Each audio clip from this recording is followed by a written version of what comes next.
नमस्कार, मैं आपका अपना फैजल खान और आज हम जही ललितपुरी साहब के यहाँ मौजूद हैं, जहाँ राहत इंदौरी की याद में एक विचार गोष्ठी रखी गई है, जिसमें जही ललितपुरी साहब जो कि ललितपुर के जाने माने शायर हैं और उनके उस्ताद असद ललितपुरी साहब जो ललितपुर के जाने माने शायर हैं और जही ललितपुरी साहब के उस्ताद भी हैं।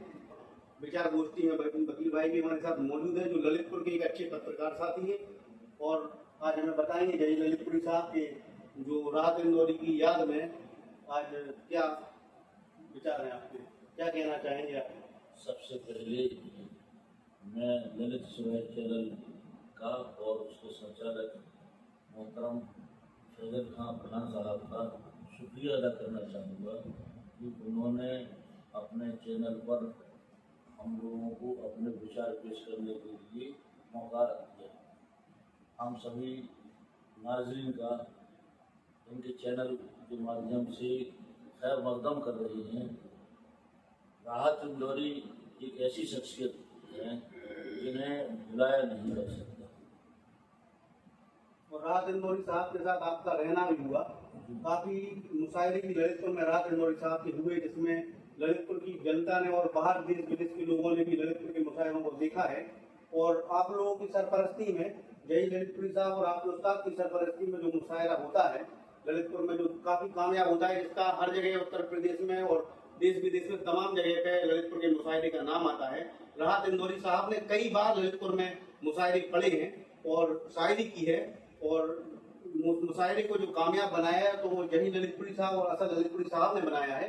तो आज ऐसी शख्सियत जो ललितपुर की सरजमी पर है हमारे साथ आज मौजूद है और जही ललितपुरी साहब जो राहत इंदौरी साहब के बहुत करीबी रहे हैं और काफी बार भी ऐसा नहीं है कि राहत इंदौरी साहब के बहुत ज्यादा करीबी रहे हैं जही ललितपुरी साहब, और असद साहब भी राहत इंदौरी साहब के बहुत ज्यादा करीबी रहे हैं। उनकी असल जिंदगी में क्या कुछ रहा सारी जानकारी असद साहब को भी और जही साहब को भी है, तो आज हम जानेंगे कि क्या कुछ सफर रहा था राहत इंदौरी साहब का। राहत इंदौरी साहब ललितपुर में बहुत बार आया है। मैंने सबसे पहले उन्हें तकरीबन 25 साल पहले सुना था और मैं उसको सबसे पहले उसी मुशायरे का एक शेर आपको सुना रहा हूँ, जिसकी वजह से मैं उनका फैन बन गया था। बदला हुआ मिजाज नए मौसमों का है, फूलों के पास जाने में खतरा बमों का है। इस शेर ने मेरे अंदर एकदम हलचल मचा दी थी और फिर मैंने राहत इंदौरी को समझने की कोशिश की, उनके बहुत सारे शेर पढ़े, लोगों से सुने और फिर जब लगातार वो हमारे यहाँ आते रहे तो मैं उनकी खिदमत में मौजूद रहता था। स्टेशन पर उन्हें रिसीव करता था और होटल में जहाँ वो ठहरते थे वहाँ उनको ले जाकर शिफ्ट कराता था, फिर उनके लिए सारे इंतजाम करता था। फिर मुशायरे के मंच पर मुशायरे के टाइम पर उनको ले जाकर डांस पर बैठाता था।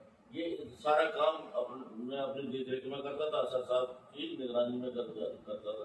तो मुझे उनके साथ रहने का बहुत मौका मिलता था, बहुत सारी बातें होती थी, लेकिन उनके साथ रहने से कभी ये महसूस नहीं हुआ कि मैं एक ऐसे शायर के साथ हूँ जिसने 2/3 दुनिया घूम डाली है, 40 साल से जो गजल पेश कर रहा है और उसके चाहने वालों की कोई कमी नहीं है, उसके फैंस की कोई कमी नहीं थी। राहत इंदौरी ऐसी शख्सियत थी कि उनके नाम पर मुशायरे में हजारों लोग दूर दूर से सुनने के लिए आते थे। हमारे बुंदेलखंड में जब भी मुशायरा होता था और राहत इंदौरी को हम लोग बुलाते थे तो आसपास के तमाम कस्बों और जिलों के लोग, चंदेरी, टीकमगढ़, सागर, मुगाली और गुना तक के लोग आते थे। 200 किलोमीटर के एरिए के लोग उनको सुनने के लिए आते थे और रात भर लोग सुनते थे। हमारे शहर के नौजवान इतना सुनते थे कि राहत इंदौरी खुद ये महसूस करते थे यार ये इस तरह के सुनने वाले कहाँ होंगे, और बड़े खुश होते थे। तो राहत इंदौरी साहब जब ललितपुर पहली बार आए तो उनको मतलब जब रुकाया गया यहाँ होटल में, तो कोई एक ऐसी चीज जिसमें आपको अलग लगी हो राहत इंदौरी साहब के जब आते थे, तो क्या वो शायरी की बात करते थे या कुछ और भी बातें आप लोगों के बीच हुआ करती थी? फैजल भाई, आपने सवाल किया है कि राहत इंदौरी साहब जब पहली बार आए तो उस वक्त मुझे याद नहीं, मैं छोटा रहा हूँ अभी हमारे उस्ताद असर साहब पहली मुलाकात पे असर डालेंगे और आप और भी बहुत सी ऐसी चीजें बताएंगे कि राहत इंदौरी साहब के साथ आपने दूर दराज के मुशायरों में पढ़कर जायज पर शेयर किया है, तो वो बहुत सा अच्छी चीजें बताएंगे। हम जो बताएं, हमें उनकी शायरी बहुत पसंद है। वो राहत इंदौरी साहब ने एक बार कहा था कि मेरा ललितपुर से दिल का रिश्ता है, और वो इसलिए कहा था कि राहत इंदौरी साहब जब ललितपुर में आए, अचानक उन्हें दिल में दर्द हुआ और तबीयत खराब हो गई, तो हम और तमाम लोग उनको लेके अस्पताल गए। अस्पताल में उनका इलाज हुआ, वो दिल उनका जो हार्ट अटैक आया था उसकी वजह से उनको अस्पताल ले जाना पड़ा। तो राहत इंदौरी साहब ये कहते थे कि ये हमारे दिल का रिश्ता है, और ये बात हम लोगों को अच्छी लगती थी कि आप लोग ललितपुर की सरजमी से इतनी मोहब्बत करते थे, और बाकी ललितपुर की सरजमी से बहुत मोहब्बत करते थे। एक बार का वाकया है कि एक बहुत बड़े शायर ने, जिन्होंने पहले से हमारे यहाँ आने का वादा कर दिया था, मुशायरे के 2 दिन पहले मना कर दिया। तो हम लोगों ने उनको राहत इंदौरी साहब को 2 दिन पहले फोन लगाया और उनसे कहा कि ऐसी ऐसी बात है, आप तशरीफ लाने की मेहरबानी करें। तो वो राजस्थान में थे और बहुत दूर थी, लेकिन उन्होंने कहा ठीक है मैं आ रहा हूँ, और वो जो है किसी तरीके से टैक्सी करके ज्यादा पैसा खर्च करके तक भागते हुए गाड़ी से बहुत अच्छी कोशिश करके मुशायरे के वक्त से पहले पहुंच गए। यहाँ पे हम लोगों ने ऐलान कर दिया था राहत इंदौरी आ रहे हैं, लोगों को यकीन नहीं हो रहा था, लेकिन राहत इंदौरी साहब जब मुशायरा शुरू हुआ लोग हमारे शहर लोग तो उनके नाम पर खुश जाते थे, उनके दीवानों की आज भी कोई कमी नहीं है हमारे शहर में। अल्लाह ताला ने उन्हें उठा लिया, लेकिन आज जब हम यादें राहत इंदौरी मना रहे थे तो हमें बहुत सारे लोगों ने रिस्पॉन्स दिया। आज दिन में उनकी याद में एक प्रोग्राम मुनाकिद किया, बहुत सारे लोग थे। तो एक शायर कैसे लोगों के दिलों में जगह बनाता है, उसको हम राहत इंदौरी से सीख सकते। तो राहत इंदौरी साहब की कोई अच्छी सी जो भी शायरी है राहत इंदौरी साहब की, जो अच्छी सी आपको पसंद आई, उसमें आपको सुनाएंगे। राहत इंदौरी साहब की मैं समझता हूँ हर शेर सबसे अच्छा है, जो भी आपको, और मुझे तो उनके करीब 200 शेर याद है, लेकिन मैं जो याद करूँ, एक गजल का मतला और एक शेर मुझे बहुत पसंद है कि मेरे हुजरे में नहीं और कहीं पर रख दो, आसमां लाए हो ले आओ जमीन पर रख दो, मैंने जिस ताक में कुछ टूटे दिए रखे हैं, चांद तारों को भी ले जाके वहीं पर रख दो। और इससे मुझे बहुत पसंद है, फिलॉसफी देते हैं, आप देखने लायक फिलॉसफी है कि तमाम पुराना कर्ज चुकाने में खर्च कर डाली, तमाम उम्र कमाने में खर्च कर डाली। तो एक गजल के 2 दिन से याद आ रहे हैं कि अंधेरे चारों तरफ साए साए करने लगे, चराग हाथ उठाकर दुआएं करने लगे, लहू लुहान पड़ा था जमीन पे एक सूरज, परिंदे आए परों से हवाएं करने लगे, जमीन पर टूट के आंखों से गिर पड़े आंसू, बुरी खबर है फरिश्ते खताएं करने लगे, अजीब महफिल थी अजीब रंग था उसका, सफेद पोष उठे काय काय करने लगे। ये राहत इंदौरी की आम बोलचाल की भाषा शैली की शायरी है, और वो बड़े उनकी शायरी को बूढ़े बच्चे सब पसंद करते हैं। हालात पर उनकी बहुत अच्छी पकड़ थी, एक कहाँ जाए किधर देखें परेशान हाल रहते हैं, जहाँ पर पाँव रखते हैं वहाँ भूचाल रहते हैं, मेरी सोने सी गंगा में मेरी चांदी सी जमुना में सुनहरी मछलियाँ थी अब मगर घड़ियाल रहती है। कौन सा शेर सुना, तमाम शेर उनके बहुत अच्छे अच्छे, तो मैंने भी एक शेर पहले सुना दिया, और एक शेर उनका बहुत मशहूर गजल बहुत मशहूर हुई है।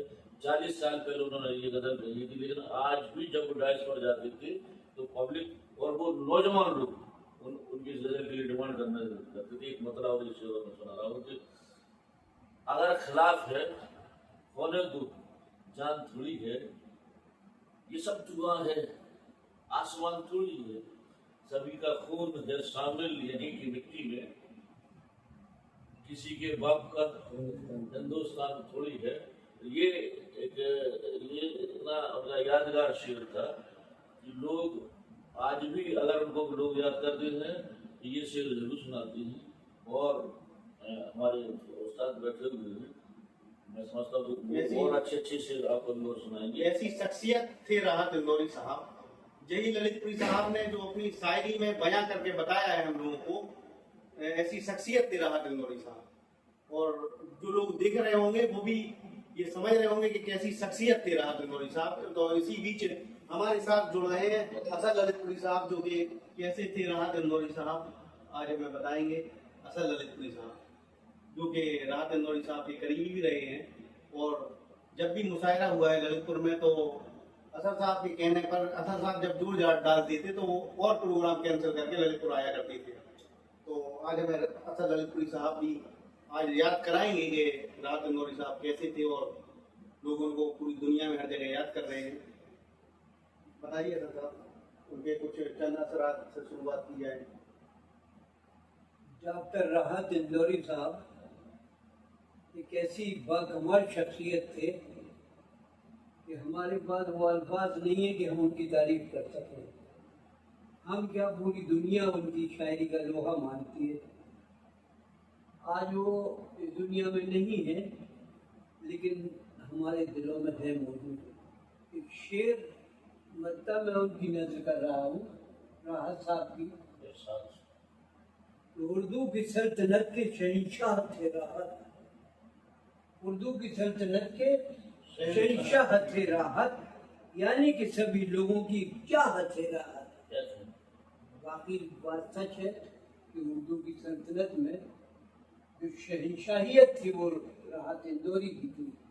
राहत इंदौरी साहब से हमारे बड़े अच्छे ताल्लुकात थे, और मुशायरों में तो आए बाद में, उसके पहले हमने उनके साथ मुशायरे पढ़े हैं। यहाँ तक मुझे याद है तकरीबन 18-20 मुशायरों में शिरकत की है उनके साथ। और एक मुशायरा बिहार में किशनगंज इलाका है, वहाँ से नेपाल 12 किलोमीटर दूर रह जाता है। उस किशनगंज में राहत साहब के साथ हमने मुशायरा पढ़ा 2001 में, और डॉक्टर कलीम कैसर साहब निजामत उसी कर रहे थे। बड़े अच्छे शायर थे। तेरा तनवीर भी थी झांसी से, उसमें मुझे नाचिस को की दावत मिली, तो राहत साहब से वहाँ मेरी पहली मुलाकात हुई थी। तो राहत इंदौरी साहब और आपकी उम्र में एक सा डिफरेंस है कि आप बड़े हैं या राहत साहब बड़े थे? तकरीबन हम लोगों की बराबर ही उम्र है। आज से वो मेरे ख्याल 2 साल पहले उनका इंतकाल हुआ है। उस वक्त वो 72 साल के थे, और आज वो होते तो 74 के होते, और उतनी का मैं हूँ। थोड़ा बहुत आगे पीछे मुझे 2 महीने का फर्क हो सकता है, ये फर्क था। तो अब ये हमारी ये साल जो खत्म होगी तो हम पूरे 75 के हो जाएंगे, और राहत साहब होते तो वो इसी उम्र तक आते। जैसा कि अभी जहीर साहब ने बताया था कि राहत साहब को ललितपुर में दिल का दौरा पड़ा था, हाँ जी। उस समय आप भी वहाँ होंगे। किस तरीके के हालात थे, क्या हम लोग थे? तो वो उस वक्त डाइस पर उन्होंने जो शेर पढ़ा, और उस शेर के बाद वो शेर मेरे ख्याल उनको इतना उस शेर का असर हुआ कि दिल पर सीधा हमला हुआ, और उस शेर के बाद वो उनको दर्द तकलीफ होने लगी। उन्होंने वो शेर पढ़ा कि कब्र के पत्थर के नीचे थी मेरी रिहायशियाँ, और मेरे अमाल का साया मेरे बच्चों के साथ। तो उस समय जो दर्शक थे देखने वाले, वहाँ कैसा माहौल हो गया था लोगों का जब राहत साहब को जब दिल का तो दौरा पड़ा? हाँ, अस्पताल में कैसे क्या हालात रहे थे? तो बढ़ के ये हो गया, हम लोग 4-5 लोग थे। जहीर थे, हम थे, अजीज कुरैशी थे, और 1-2 लोग और थे। 4-5 लोग उनको पीछे लाके डाइट से उतर के नीचे आए। मेरी तबीयत घबरा रही, तो वहाँ पे उनको जो पंडाल लगा था उसमें बैठाया। फिर वहाँ से वो कहने लगी तबीयत घबरा रही, तो हम लोग लेके हॉस्पिटल पहुँचे, और वहाँ थोड़ी इमरजेंसी में, तो वहाँ थोड़ा सा उनको दिखाया डॉक्टर ने, उनको थोड़ी इलाज किया तो राहत मिली। फिर हम लोग लाए इसमें रेस्ट हाउस में जहाँ थे। तो काफी लोगों की संख्या होगी वहाँ, जो चाहने वाले हैं वो अस्पताल तक भी हजारों बहुत हाँ, ज्यादा गए थे देखने, सुनने जो सामान्य थे सुनने वाले भी हजारों में देखने गए थे वहाँ तो पे। उसके बाद जब राहत इंदौरी साहब दुनिया से रुखसत कर गए, तो तब क्या दिक्कत थी? फिर कोई दिल के दौरे की समस्या पड़ी? नहीं, वो तो कोरोना पीरियड में, कोरोना हाँ, उनका दिल की वही जो कोरोना 2022 था 2022 में, तो कोरोना में कुछ ऐसा वो जो कोरोना की दवा उन्होंने रहा, तो उनका जो लड़का है चाहत वो सतलज रहा, उसने मुझे बताया कि वो पापा ने दवा ये इसकी जो कोरोना की वो पी, उसके बाद से उनकी हालत हो रही थी, वो दवा उनको रिएक्शन कर रही थी, उससे थोड़ा सा उनकी हालत डाउन हो गई, वो समझ तो लो। आज राहत साहब आज हम लोगों के बीच नहीं है, क्योंकि शायरी की जो दुनिया है जिसमें काफी शायर आज राहत साहब को याद कर रहे होंगे और उनकी शायरियों को याद कर रहे होंगे। आज हम लोगों के बीच राहत साहब नहीं है, गम की लहर तो दौड़ी है सब लोगों के बीच में। किस तरीके से राहत साहब को लोग याद कर रहे हैं? जाहिर है कि जिससे ज्यादा मोहब्बत होती है वो अगर सामने न हो तो लोगों को तकलीफ होती है, तो लोग उनसे मोहब्बत करते थे, दिली मोहब्बत। अब आज वो सामने नहीं है, हम क्या हजारों लाखों की तादाद में उनके चाहने वाले उनको याद कर रहे हैं और अपने अपने तरीके से याद कर रहे हैं। आज जो हम लोगों ने उनकी याद में जो सिटिंग की थी, ऐसी ही सिटिंग आज नहीं तो कल उनका असली वर्षी है, एक दिन पहले हम लोगों ने मना ली, तो कल सुनने को आपको मिलेगा कि हिंदुस्तान में क्या पूरी दुनिया में उनकी याद में नशिस्तें और मुशायरे किए गए। वो शख्सियत थी। योगी राहत साहब ने आपके साथ काफी मुशायरों में शिरकत की। हाँ, राहत में से एक मुशायरा है जहाँ आपको यादगार रहा हो। राहत साहब ने क्या कि शिरकत नाचीज ने की राहत साहब के साथ। राहत तो राहत ही थे, मेरी शिरकत उनके साथ है, मुझे इस बात की बड़ी खुशी है और मुझे फख्र है कि दुनिया के इतने बड़े शायर के साथ मैंने मुशायरे पढ़े। और जब हम मुशायरा पढ़ते थे मंच पर, डाइस पर होते थे माइक पे, तो राहत साहब बीच में पूरी तो नहीं, दो एक जगह दाद देते थे, तो हम पब्लिक से कहते थे साहब मुझे सनद मिल गई है।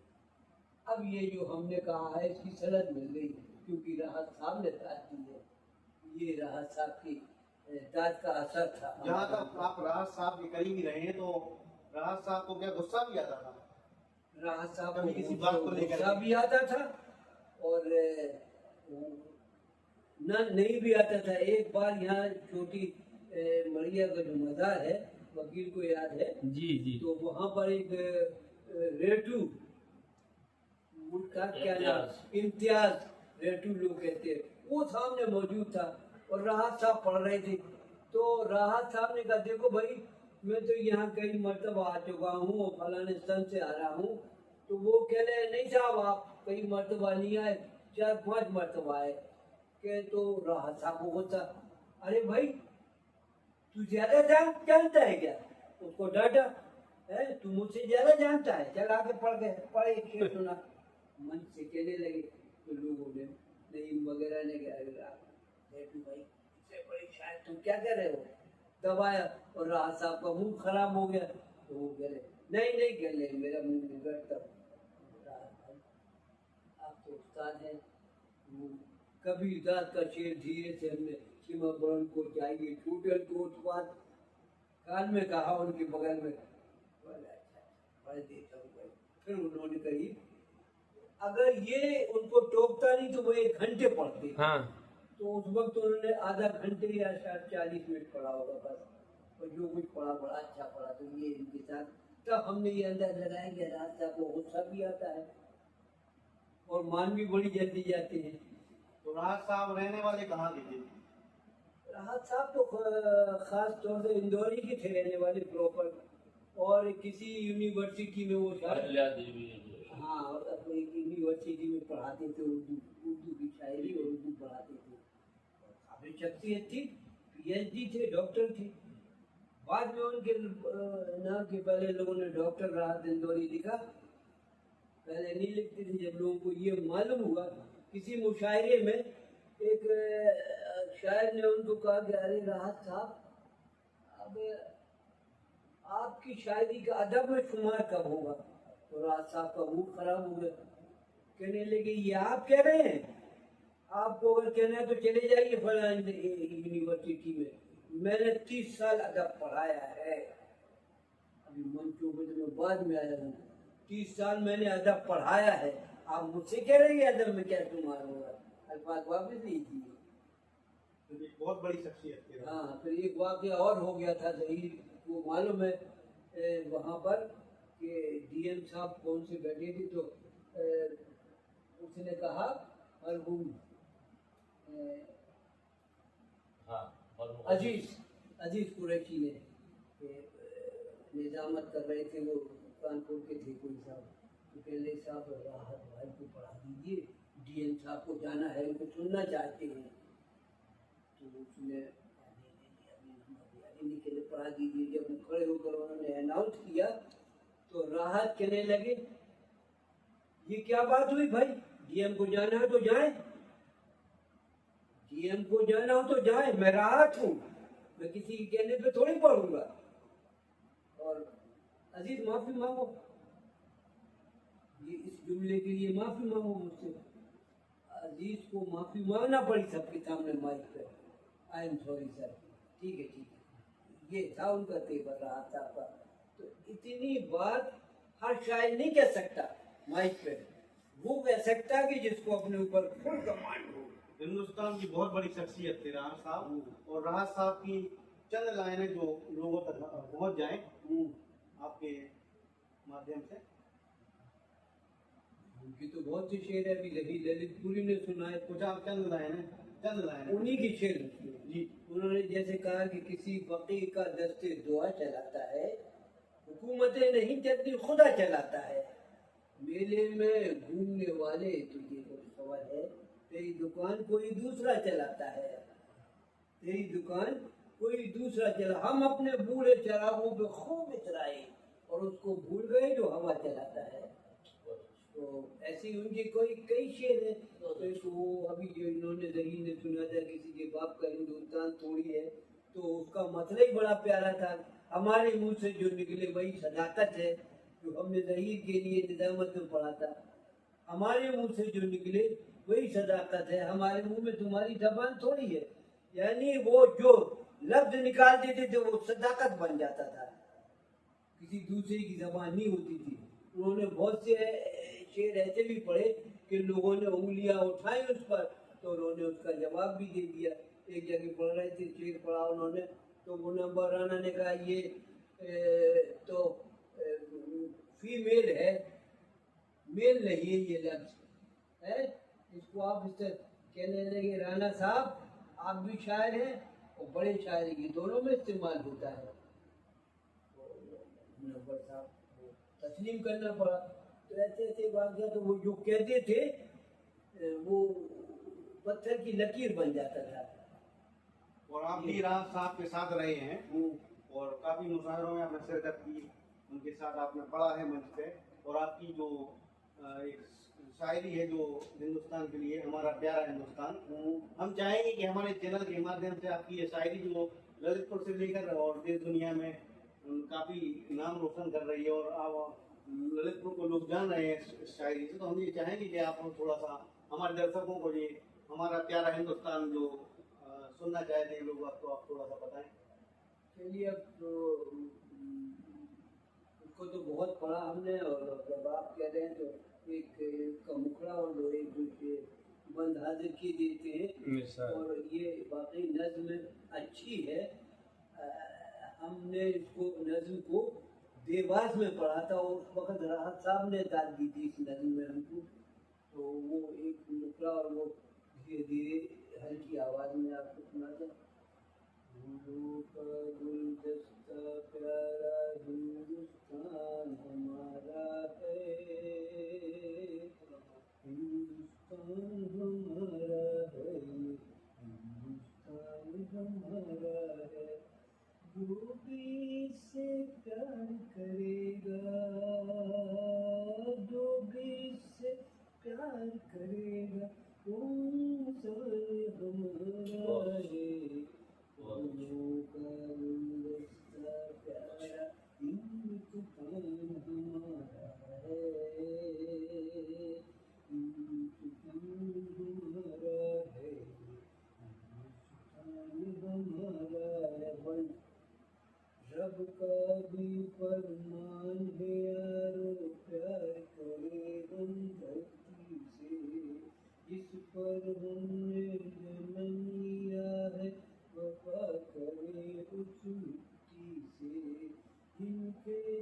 की रोटी खाकर बचपन से हम जवां हुए, जहाँ की मस्त हवा के झोंके रूह को ताज़ा करते रहे, रूह को ताज़ा करते रहे, उसका मान बढ़ाएंगे हम,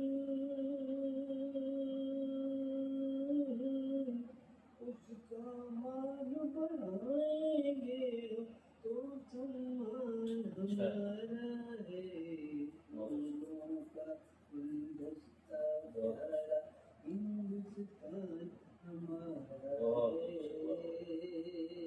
हिंदुस्तान हमारा है, हिंदुस्तान हमारा है। एक बंद और बहुत लंबी नज़्म है, एक बंद और आगे करेंगे। इस पर कितने जुल्म हुए तारीख ने ये बतलाया है, एक नहीं दो प्यार नहीं दुनिया भर में तो सताया है, इसके पाकीज़ा आंचल को तार तार गैरों ने किया, सोने की चिड़िया को सबने जख्म हजारों बार दिया, जख्म हजारों बार दिया, इस पर जान लुटा दे अपनी, इस पर जान लुटा दे अपनी, ये अरमान हमारा है, फूलों का गुलदस्ता प्यारा हिंदुस्तान हमारा है, हिंदुस्तान हमारा है, हिंदुस्तान हमारा है, हिंदुस्तान हमारा।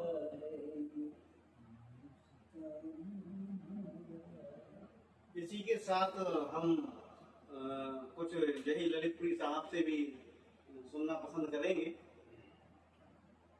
मैं ये कहना चाह रहा था कि अभी असद साहब ने जो नज़्म बोली है ये एक्चुअली कौमी तराना है, और हिंदुस्तान में बहुत सारे शोरा इकराम ने कौमी तराने लिखे हैं जो बहुत मशहूर और मकबूल कौमी तराने हुए हैं।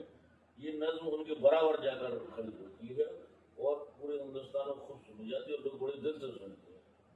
आपको बताने में मुझे बहुत खुशी हो रही है ये बात कि असद साहब एक बार पाकिस्तान गए हुए थे और एक न्यूज चैनल के स्टूडियो में भी आपने ये नज़्म पढ़ी, वहाँ जाकर अपने वतन से मोहब्बत की बात जाहिर की। फैजल भाई ने कहा कि एक नज़्म मैं बहुत सी नेशनल नज़्म रखी है, पहले 4 मिसरों में मैं 4 में से एक खिताब पेश कर रहा हूँ, उसके बाद आशीर्वाद सुनाऊंगा। ये मुल्क हमारा है ऐलान सुना दीजिए, हम हिंदुस्तानी हैं दुनिया को बता दीजिए, नफरत की सियासत ने बर्बाद किया हमको, इस गंदी सियासत को जड़ से ही मिटा दीजिए, ये मुल्क हमारा है ऐलान सुना दीजिए। ये बिल्कुल ताज़ा नज़्म है, मैं हाजिर कर रहा हूँ कि मेरा ज़मीन आसमां हिंदुस्तान है, लख्ते जिगर और जाने जा हिंदुस्तान है, मेरा ज़मीन आसमां हिंदुस्तान है, लख्ते जिगर और जाने जा हिंदुस्तान है, सूरज सितारे चांद से इंसान है यहाँ, सूरज सितारे चांद से इंसान है यहाँ, लगता है जैसे कहकशा हिंदुस्तान है, सूरज सितारे चांद से इंसान है यहाँ, लगता है जैसे कहकशा हिंदुस्तान है, सबको खुशी से ले लिया अपनी पनाह में, सबको खुशी से ले लिया अपनी पनाह में, हर आदमी पे मेहरबान हिंदुस्तान, सबको खुशी से ले लिया अपनी पनाह में, हर आदमी पे मेहरबान हिंदुस्तान है, सदियों से अपना मुल्क है इंसानियत की शान, सदियों से अपना मुल्क है इंसानियत की शान, इंसानियत का पासवा हिंदुस्तान है, सदियों से अपना मुल्क है सदियों से अपना मुल्क है इंसानियत की शान, इंसानियत का पासवा हिंदुस्तान है। और मख्ता हाजिर कर रहा हूँ कि हैरत से सुन रहा है जमाना इसे जहीर, हैरत से सुन रहा है जमाना इसे जहीर, कितनी अजीम दास्ता हिंदुस्तान है। वाह हैरत से सुन रहा है जमाना इसे जहीर, कितनी अजीम दास्ता हिंदुस्तान है। मैं एक बार फिर ललित सुबह चैनल और उनके संचालक मोहतरम फैजल खान साहब और कैमरामैन मोहतरम बकरी साहब का तहे दिल से शुक्रिया अदा करता हूँ। और मैं ये दुआ करता हूँ अल्लाह ताला से कि आपका चैनल इसी तरीके से तरक्की करे और दुनिया में नाम रोशन करे।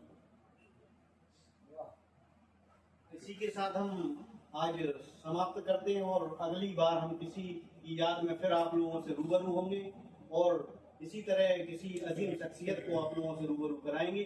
अभी के लिए नमस्कार दोस्तों।